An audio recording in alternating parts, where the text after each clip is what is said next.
ભગવાન વામનદેવ કે જે બટુક બ્રહ્મચારીનું સ્વરૂપ લઈને બલિરાજાના ઉદ્ધાર અર્થે આવે છે.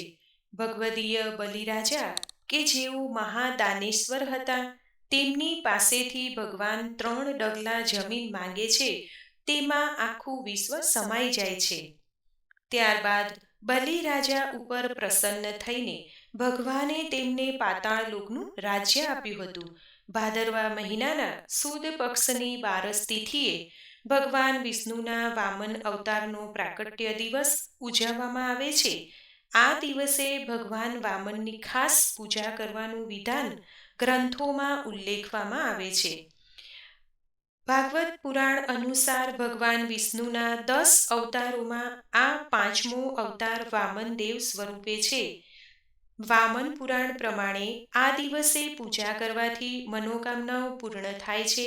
જાણે અજાણે થયેલા પાપ અને શારીરિક પરેશાનીઓ દૂર થાય છે. હવે આપણે સાંભળીશું વામન ભગવાનની કથા.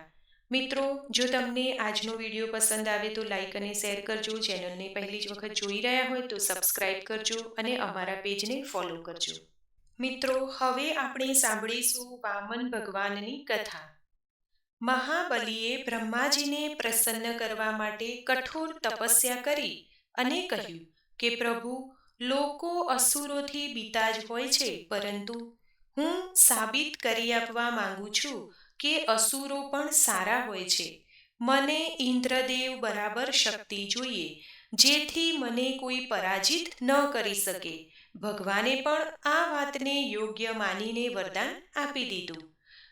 શુક્રાચાર્ય એક સારા ગુરુ હતા અને રાજનીતિજ્ઞ હતા. તેમની મદદથી રાજા બલિએ 3 લોક જીતી લીધા. ઇન્દ્રદેવને પરાજિત કરીને ઇન્દ્રલોક પર પણ કબજો જમાવ્યો હતો.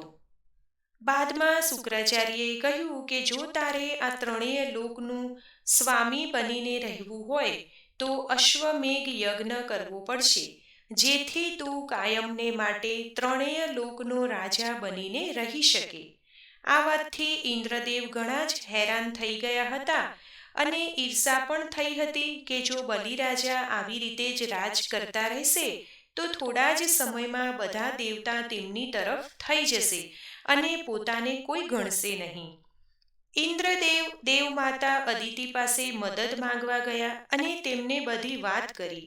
દેવમાતાએ વિષ્ણુ ભગવાનની આરાધના કરી અને ભગવાન જ્યારે પ્રગટ થયા ત્યારે તેમણે વરદાન માંગ્યું કે તમે મારા પુત્રના રૂપમાં અવતાર લો અને ધરતી પર જઈને બલિરાજાનો વધ કરો.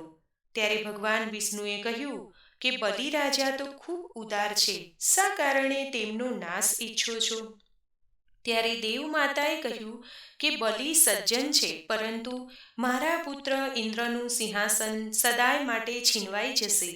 એક માતા તરીકે હું પુત્રની ભલાઈ ઈચ્છું છું. ત્યારે ભગવાને તેમને આશીર્વાદ આપ્યા. ખૂબ જ જલ્દી અદિતિ અને ઋષિ કશ્યપના ત્યાં બટુકનો જન્મ થયો. તે ખૂબ જ ચતુર હતો અને બધાને ખૂબ વહાલો. તેની જનોઈ વિધિ પતાવીને ગુરુકુળ મોકલી દેવામાં આવ્યો. આ સમય દરમિયાન મહાબલીએ 99 અશ્વમેઘ યજ્ઞો પૂરા કરી દીધા હતા. માત્ર એક યજ્ઞ કર્યા બાદ તેને દેવોનો મુકટ પહેરાવી દેવાનો હતો. ત્યાં જ દરબારમાં બાળક સ્વરૂપે નારાયણ પહોંચી ગયા. બલિએ વિનમ્ર થઈને તે બાળકને સિંહાસન પર બેસવા કહ્યું. બાદમાં મહાબલીએ કહ્યું કે મુનિવર, આજના દિવસે હું કોઈ પણ વ્યક્તિને કોઈ પણ દક્ષિણા આપી શકું છું. આપ ચાહો તે મારી પાસે માંગી શકો છો. ત્યારે જ શુક્રાચાર્ય બલિને અંદર લઈ ગયા અને તેને કહ્યું કે આ બાળક બીજું કોઈ નહીં પરંતુ ભગવાન વિષ્ણુ સ્વયં છે. ઇન્દ્રદેવના કહેવાથી તે આવ્યા છે અને તેમને કંઈ પણ માગવાનું કહેશો તો બધું જ ખોઈ બેસશો. બટુકે કહ્યું કે મહારાજ, મને 3 પગલાં જમીન જોઈએ છે. ત્યારે બલિએ કહ્યું કે હા, તમે 3 પગલાં જમીન માપીને લઈ લો. આટલું કહેતાની સાથે જ બટુકનું કદ એટલું વધ્યું કે બલિને તેમના ફક્ત પગ જ દેખાતા હતા. પહેલા પગમાં તો સમગ્ર પૃથ્વી આવી ગઈ. બીજા પગલામાં આખું આકાશ માપી લીધું. વિષ્ણુના આ અવતારને ત્રિવિક્રમ અવતાર પણ કહેવામાં આવે છે. મહાબલી આ જોઈને સ્તબ્ધ રહી ગયો. બટુકે કહ્યું કે તમે મને 3 પગલાં જમીન આપવાની કહી હતી અને 2 પગલાંમાં તો આકાશ અને ધરતી મપાઈ ગઈ છે. હવે તમે કહો, હું ત્રીજો પગ ક્યાં મૂકું? મહાબલીએ બાળકને કહ્યું કે પ્રભુ, હું વચન ભંગ કરનારા લોકોમાંથી નથી.